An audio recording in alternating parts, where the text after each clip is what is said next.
Hello class. Today we're going to be going over Module 5, which is congruent triangles, and the objective is students will show that two triangles are congruent if they meet the triangle congruence criteria.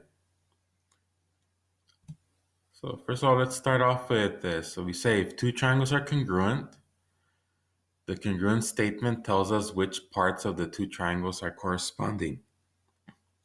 So we start off with congruency statement. So here we have, it says triangle ABC is congruent to triangle DEF.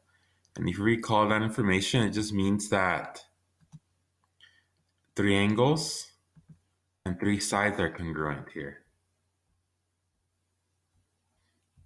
So if you look at all this information that's provided to you, so the three angles, so again here it says A and D are congruent because remember angle A,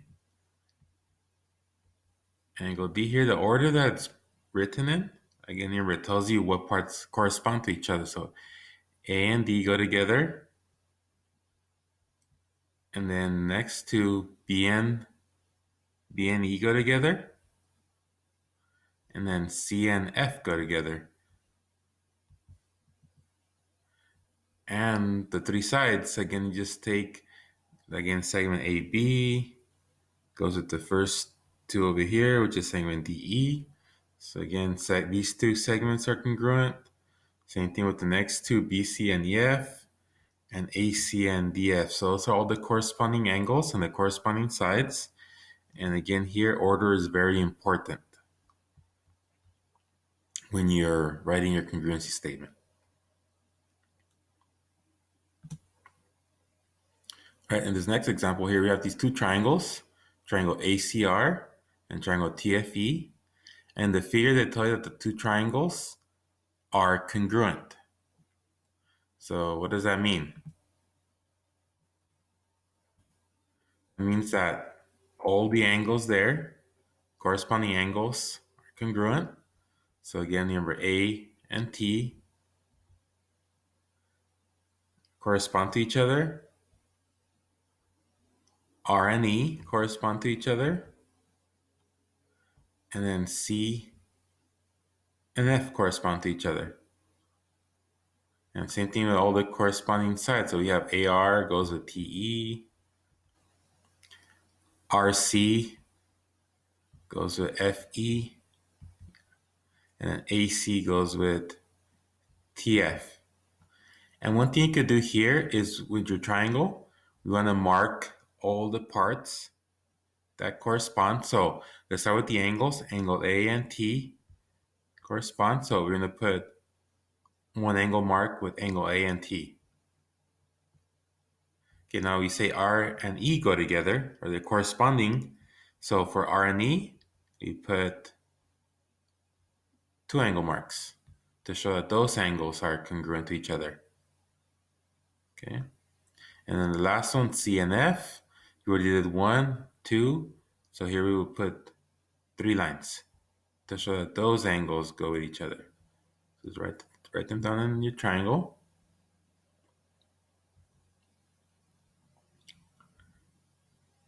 And then we do the same thing with the sides. But remember, for the sides, we put the little tick mark. So we first side we said AR and TE.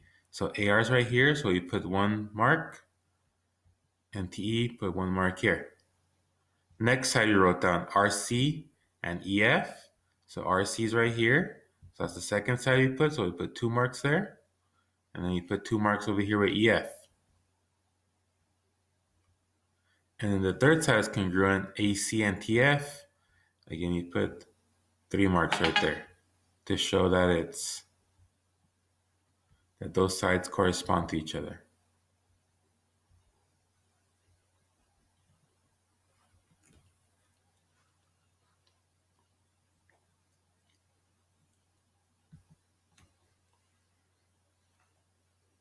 Okay, so as next example, congruent triangles. So we're going to write a congruent statement. So again, if you look at the parts that correspond to each other, so we look at the first, just look at the drawings or the symbols they put on your triangles. it kind of tells you what sides or parts correspond to each other. So here we see that A and Z go together. You see that angle B is 90 degrees. So that corresponds to angle X, which is also 90. And then angle C, it has two angle marks. So that corresponds to angle Y. And here they only give you one side, AB. It has one mark like that. And that corresponds to ZX. And kind of use some reasoning here. Side BC has to correspond to side XY. So let's put two marks right here to show that these two sides correspond, which tells us that the last side AC and ZY must be congruent to each other. So we put three marks right there.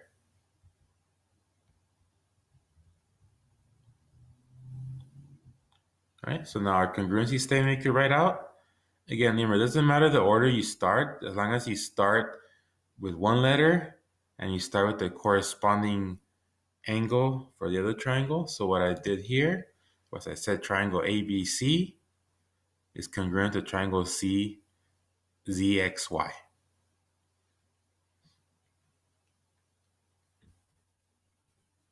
Okay. Third example. So this time they just give you a name. They're gonna give you the actual triangle picture, and then you have to just figure out answer some questions from here. So first part, they tell you angle J corresponds to what angle? So J is the first letter here. That corresponds to R. So we would write down it's congruent to angle R. Angle S. So angle S is the second letter here. So that corresponds to angle K. And the next thing they ask you is they give you a side KL. So side KL, if you look at your triangle, is these two right here, KL, which means it's the last two letters of the name. So again, remember because everything goes in order, which means that ST is our corresponding side right here.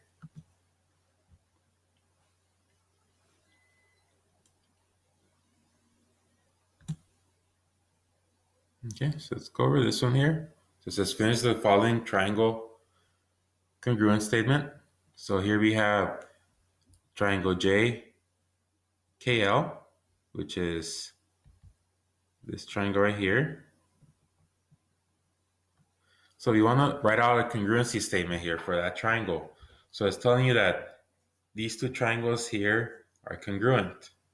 So what we could do here is, okay, J, you see how it has one angle mark? And if you look at the other side of the other triangle, N has one angle mark here. So that means that those two correspond to each other and they're congruent. So our first letter we put down is N.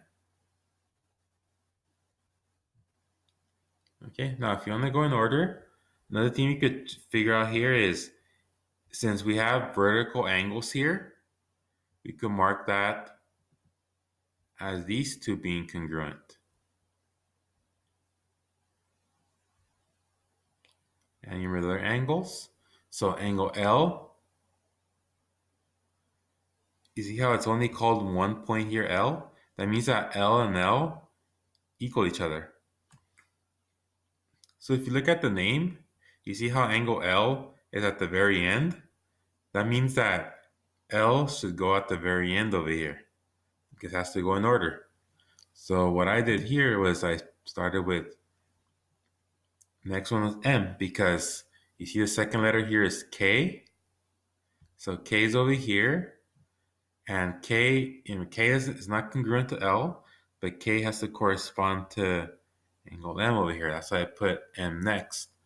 And then the last one, because L's the last letter on triangle JKL, And since there's vertical angles there, L goes at the very end. So triangle JKL corresponds to triangle NML, and that's by the corresponding parts. So you putting it in order.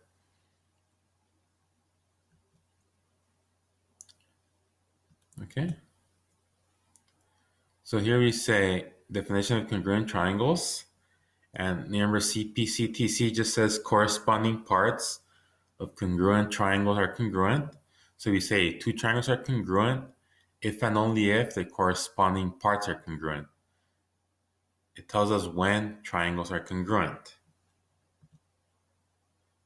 So here's, in this example, are the two triangles congruent? If so, write the congruent statement. So here, if you look at all the triangles, the two triangles, just look at the corresponding parts and just see if everything is congruent. The corresponding parts are. So here we have 4,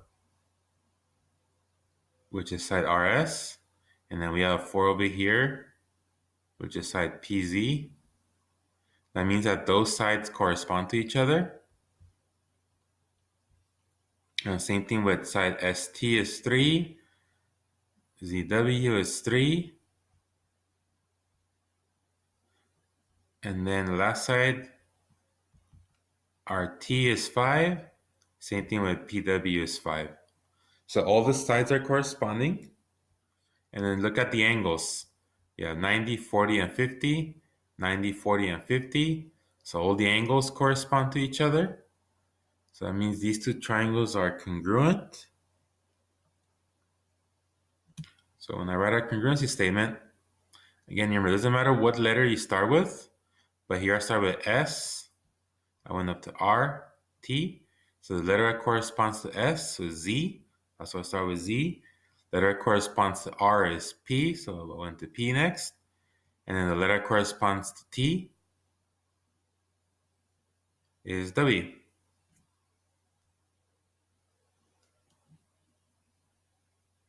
Okay. All right, next property is called the reflexive property. And what they're asking you here in these two triangles is, do the two triangles shown have a congruent corresponding side? So first of all, the two triangles, if you see both of them, they're obviously not congruent to each other, the green triangle and the pink triangle over here. Because again, the sides, the corresponding sides are not all congruent, but they do share a side. And you see that they share side RP. Oh, it doesn't highlight. Yeah, so you see RP right here. So this side right here is shared by both of them, right? So from R to P over here.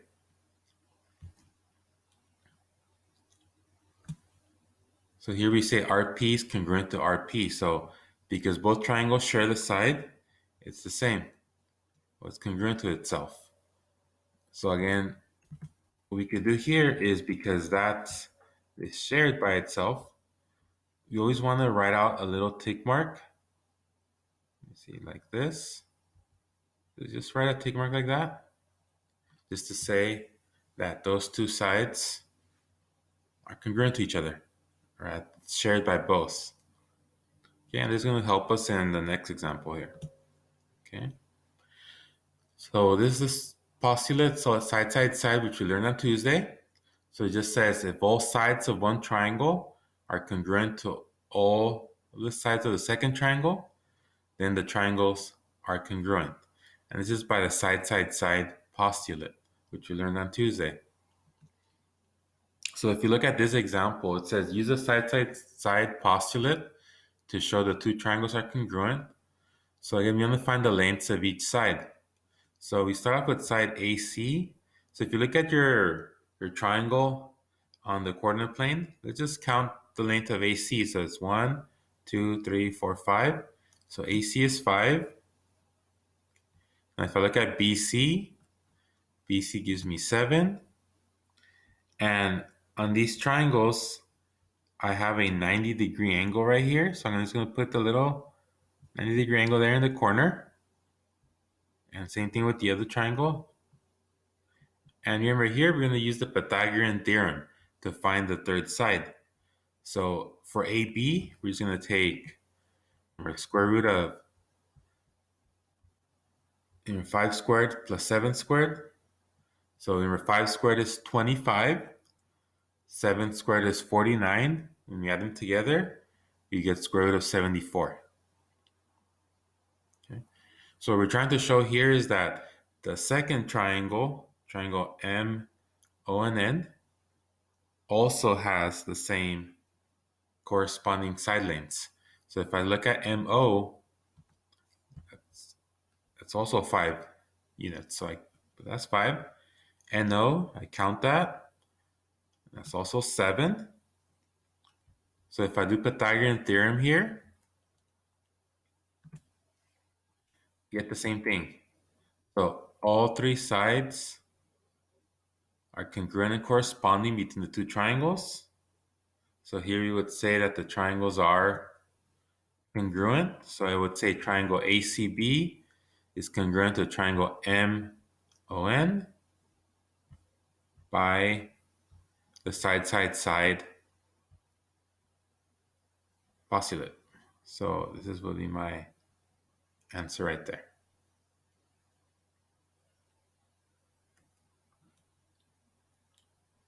Okay. Next word is called included angle. So you say angle K is the angle between side JK and side KL.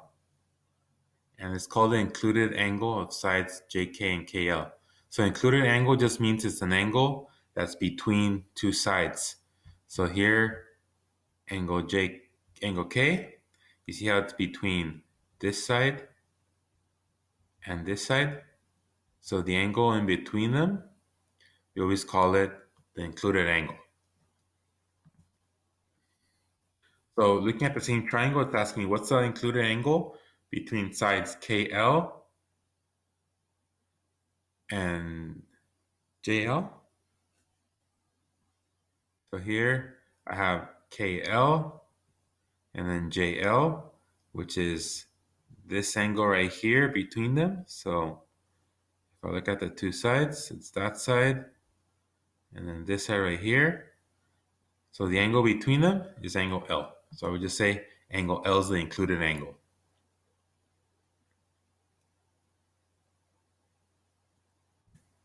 So in this next postulate, again, you already went over it, was a side angle side postulate. So it says here if two triangles and the included angle of one triangle are congruent to two sides and the included angle of a second triangle, then the triangles are congruent. Okay, so looking at this example here, so see we have the two sides here, and then we have the included angle between them. So think of this as this is your side. We have an angle between them, and then a side, or an angle where angles included. And if you go to the other triangle, again we have a side, and you see how this side corresponds to this side here, JK, because they both have one tick mark. And then this side over here has two tick marks, so it corresponds to this side right here, LK. And then this also has an angle included between them. So since both triangles, have the same postulate, side angle side, you would say the two triangles are congruent here. Okay, so again here, side angle side. So you would say triangle JKL is congruent to triangle PQR by side angle side.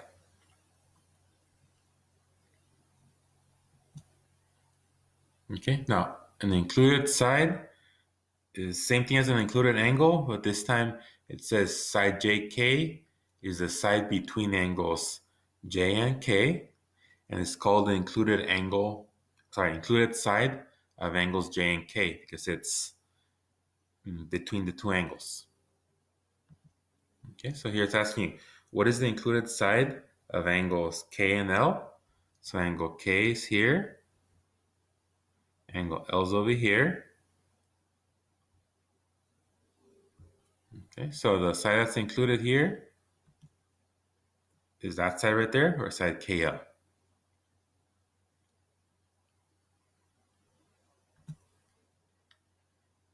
All right, so our next one is angle side angle.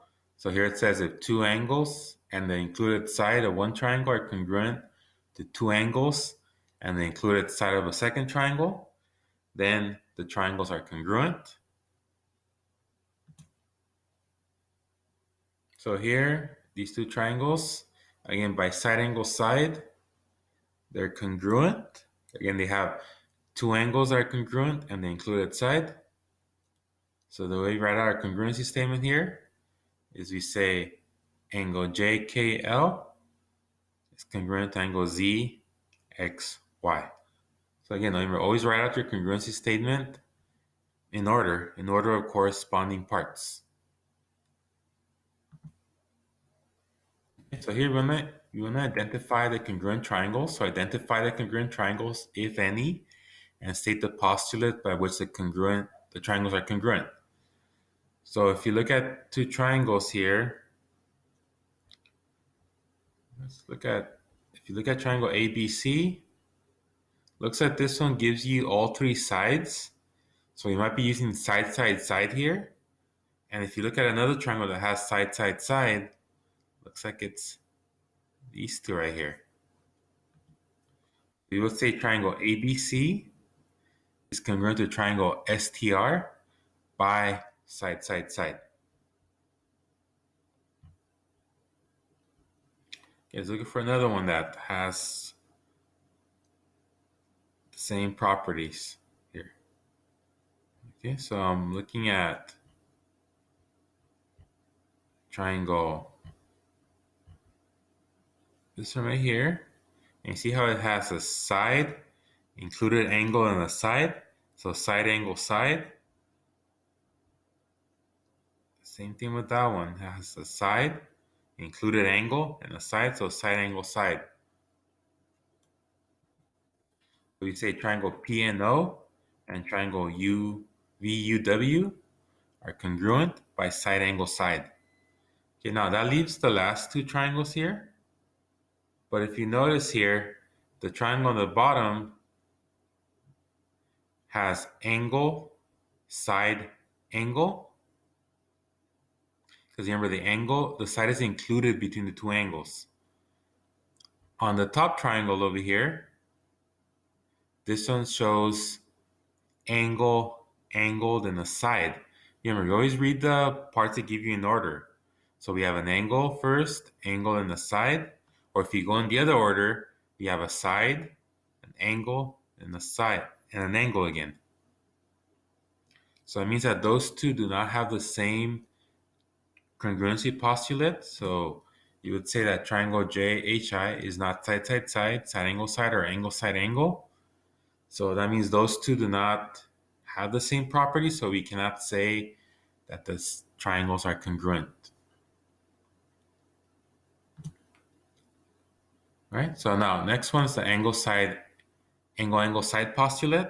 So here it says if two angles and a non-included side of one triangle are congruent to two angles and the corresponding non-included side of another triangle, and the two triangles are congruent. So here we have angle, angle, and a side, angle, angle, and a side. And again, it has to go in order. So you start at one angle, and you have to go in order to the very end. So angle, angle, side, angle, angle, side.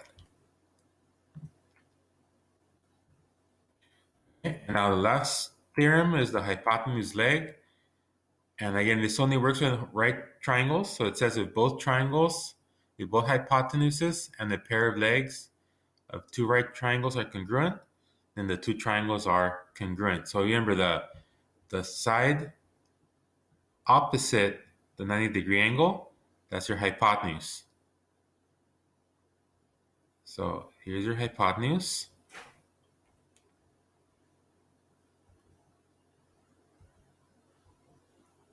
And then the other side, that's the leg. So if it shows that, that means that those two are congruent. Okay. So again, here this shows the triangle congruency postulates and theorems. So for all triangles, side, side, side, side, angle, side, and angle, angle, side work. And for right triangles, hypotenuse leg is the only one that works. So again, anything other than this is not a correct postulate or theorem that we could use. Okay, so again, these 5 work for any triangle.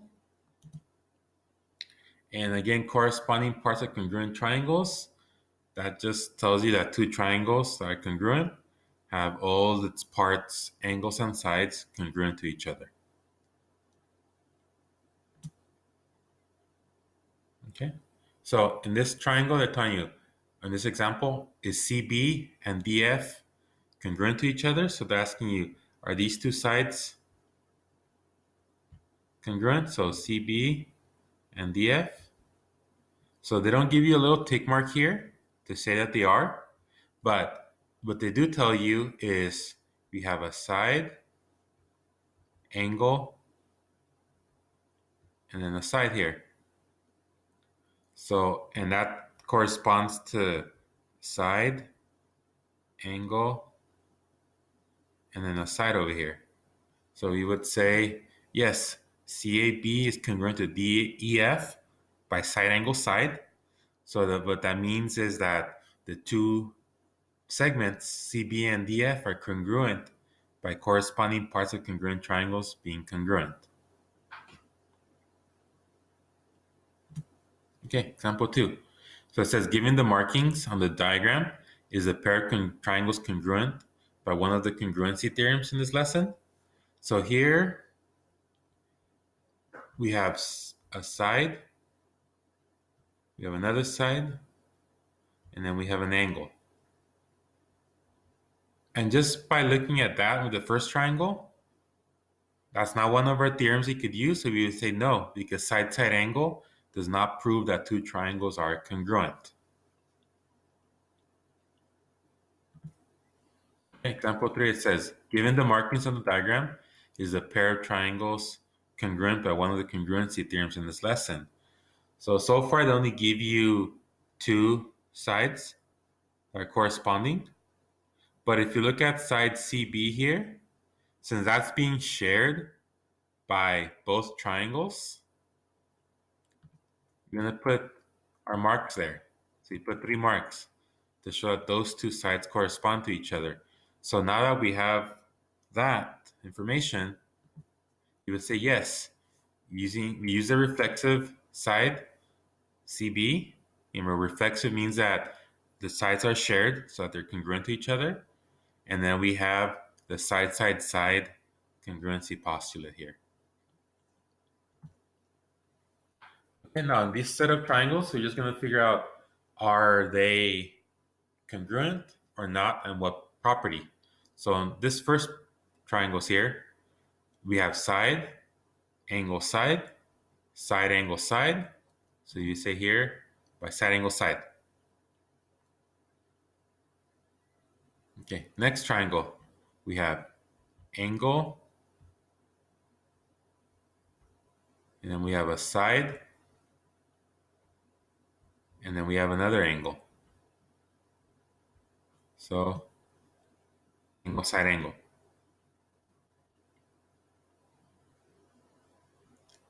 Okay, in this one we have a side, and then we want to go in order. So we want to go towards the next side. So we can't skip a side. So they give you the side over here. So we go towards this side. So we have side, side, then angle. Same thing over here. We have side, side, and then angle. So that means that this is side-side angle which is not a valid reason. And the last one, side, side, side. Okay. This next one, we have, they only give you three angles, angle, angle, angle. So angle, angle, angle is not one of our properties. Okay, the next one, they gave you angle, side, angle for both triangles. So here we say angle, side, angle. So that these two triangles are congruent by angle, side, angle. Okay, third one, again, side, angle, side. And that corresponds to both triangles. So side, angle, side. And then this last one here, if you look at the two, they're looking at the two triangles, not the quadrilateral in between. So here we have a side,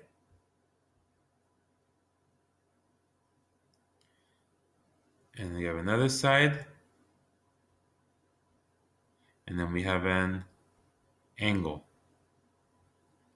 But again, remember, it's important what part you start with. So I can't start on this side because that's in the middle of a side and an angle is included between them.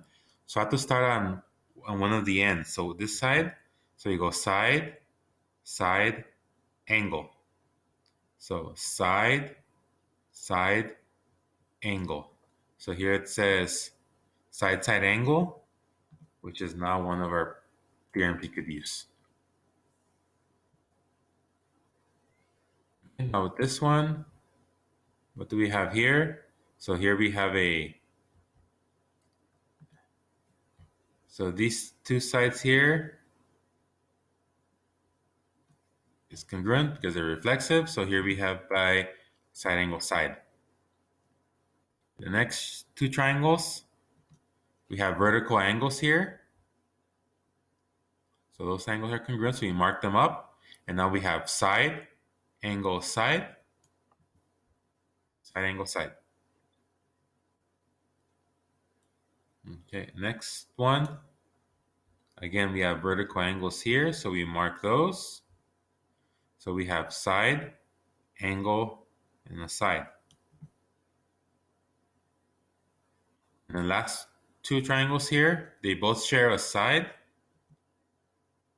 So by the reflective property, these sides are the same, congruent to each other. But again, if you look at the property they give you here, they start with side, side, angle, and again, side, side, angle. So here they give you side, side, angle, which is not one of our properties you could use. Okay, so in this problem, they give you two triangles and they only give you two parts. And they're asking you, if you want to use angle, side, angle, what do we need? So we want angle, side, and an angle. So we need an angle so that the side is between them. So it means that if I mark up angle B and angle D, that'll give us angle, side, angle. So that means we would say here that we need angle B to be congruent to angle D. If you want side, angle, side, so we want an included angle between two sides. So they only give you one side. They give you this angle. So that means we need to mark so that these sides here are congruent. So now we have side, angle, side. So that means that side AC and FV have to be equal to congruent to each other. And then last one, we need angle, angle on the side. So that could go several ways. But here I would say that angle A and angle F congruent. And that'll tell me that I have angle here, an angle, and then a side. And I'll apply over here too. Angle, angle, and a side. Okay, so all of those make the triangle congruent. Okay, so now we're done with today's notes. So complete the assignment that's on your classroom by the end of the period.